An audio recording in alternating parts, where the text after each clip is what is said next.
Bom dia a todos. Eu queria cumprimentar inicialmente o senador Ricardo Ferraz e a senadora Vanessa Grazottin e agradecer o convite para participar dessa audiência pública sobre a questão da Amazon.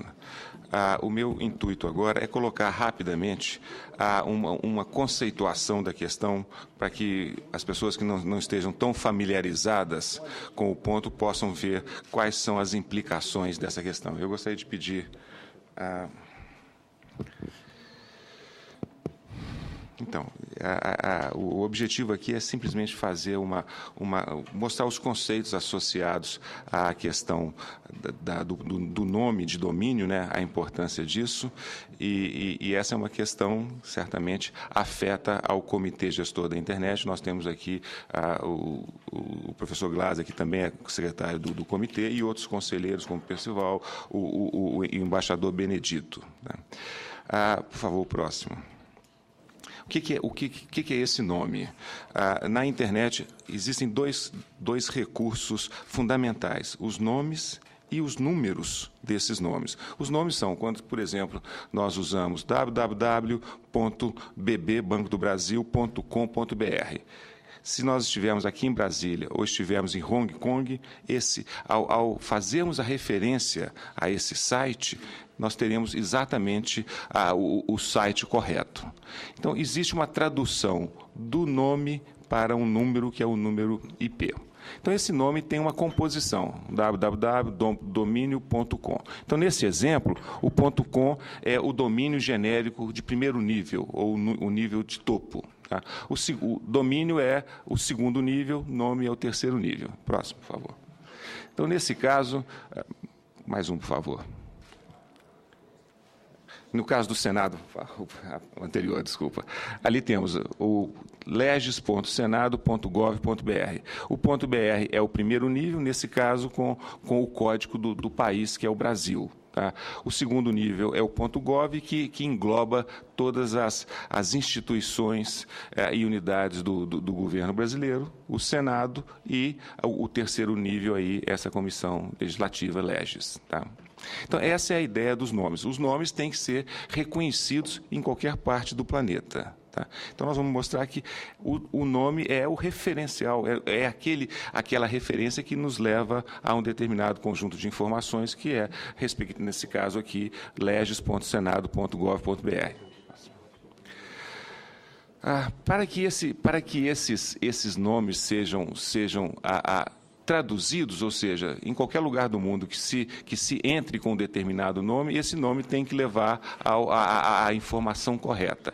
Esse processo de tradução é feito, justamente, a gente vai ver, através de um conjunto de referências, né, que é o chamado DNS. Bem, ainda nessa questão dos domínios, né, nós temos o nome raiz, que é o domínio de nível superior, aqueles que nós estamos acostumados, ou de países, né, senado.gov.br, onde BR é o último nome, ou um domínio genérico como amazon.com, ou como, por exemplo, ford.com.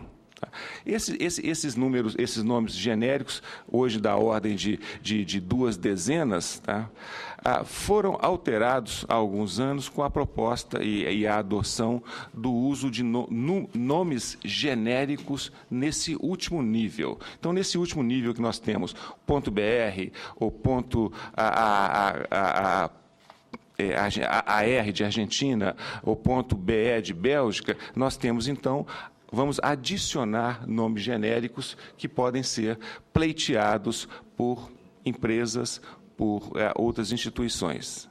Então, esses nomes genéricos podem ser nomes de cidade, marcas, nome de comunidade, nomes de região.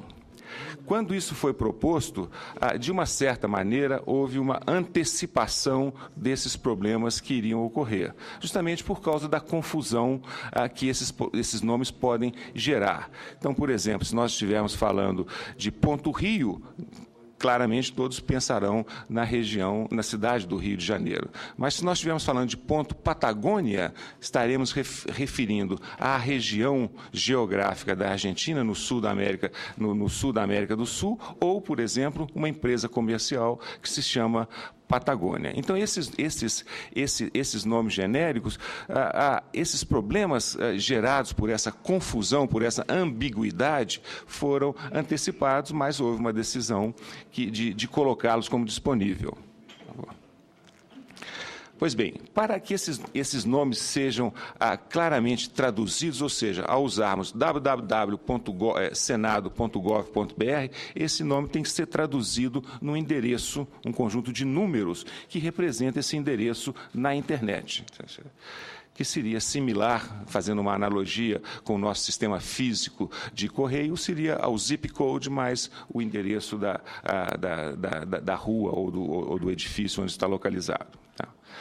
Esse sistema chamado DNS que faz justamente essa tradução dos nomes nos números. Tá? Esse sistema é, então, organizado e gerenciado pela ICANN, que é uma organização privada que tem o mandato do governo americano para fazer a gerência desses nomes. Tá?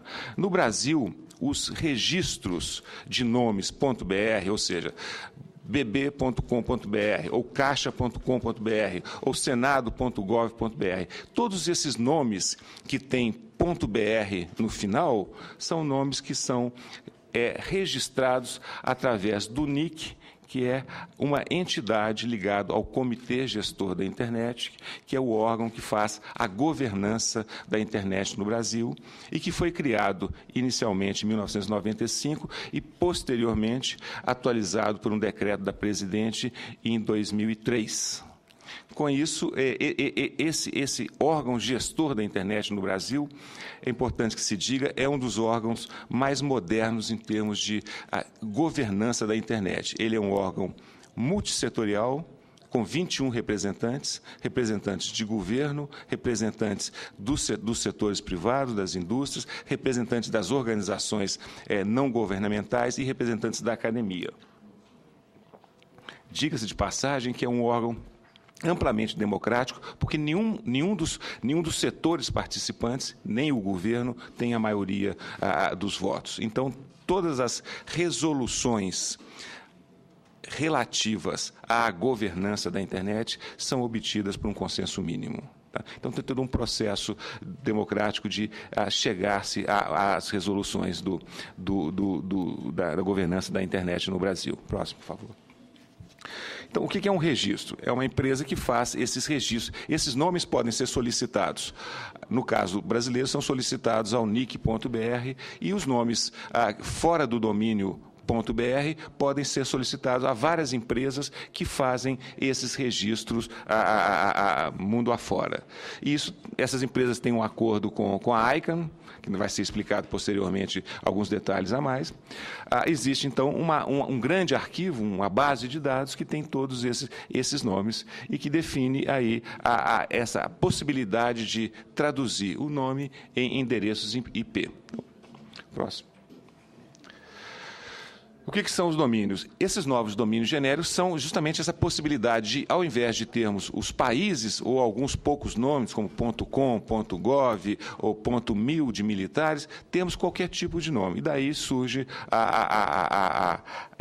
essa confusão que leva à questão da Amazônia. Existe uma empresa, que é a Amazon.com, que é uma empresa global conhecida, talvez uma das maiores empresas globais em termos de internet, e que já existe, inclusive, opera no Brasil com o nome amazon.com.br. Isso não gera nenhum conflito, porque claramente quem vê o nome amazon.com.br já sabe que se trata de uma empresa comercial. O que eles estão pedindo é que seja concedido o nome .amazon, que aí confunde, é uma empresa comercial ou se refere à região amazônica. Daí a necessidade e a posição do governo brasileiro, através do Ministério da Ciência e Tecnologia e do Ministério das Relações Exteriores e do Comitê Gestor da Internet, solicitaram à ICANN a objetar, a objeção ao uso do nome .amazon pela empresa. O objetivo é que esse nome .amazon seja um nome preservado como os nomes geográficos, como Brasil, como Rio de Janeiro. Então, é esse o nosso objetivo, que o nome seja preservado, porque pode gerar a concessão desse nome a uma empresa privada pode gerar dúvidas nas comunidades afetadas, por exemplo, não só na região amazônica brasileira, mas a peruana, colombiana, venezuelana, que tem a Amazônia como a região central que congrega toda essa biodiversidade, a cultura local. Então, é esse o nosso objetivo aqui. Trabalhar junto à ICANN para que esse nome não seja concedido à empresa Amazon, seja preservado, seja congelado o domínio .amazon. Eu vou parar por aqui porque tem os outros para preservar o tempo. Tá? Muito obrigado, senador. Para dar